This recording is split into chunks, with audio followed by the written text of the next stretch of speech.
দেখো বন্ধুরা, যে মাছের রসাটা হয়ে গেছে। এরপরে আমি কাঁঠাল বীজ দিয়ে আর পুঁই শাক দিয়ে তিল দিয়ে করব।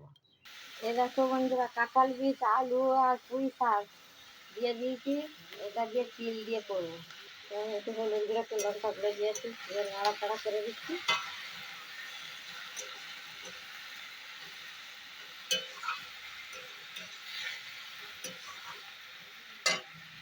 এরপরে তিলটা দিয়ে দিচ্ছি।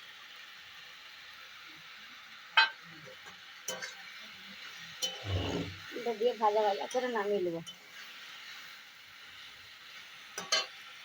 এরকম ভাজা ভাজা করে দিতে হবে, আরও এর থেকে ভাজা হবে। এখন কেমন লাগছে, কত সুন্দর লাগছে। খেয়ে দেখবে, খুব ভালো লাগবে তোমাদের। যদি এটা ভালো লাগে, একটা সাবস্ক্রাইবার করবে, লাইক দেবে, কমেন্ট করে জানাবে। মাছের রসা হয়েছে, আর এইটাও তৈরি করলাম কাঁঠাল বীজ দিয়ে। কিছুই ঝামেলা নাই।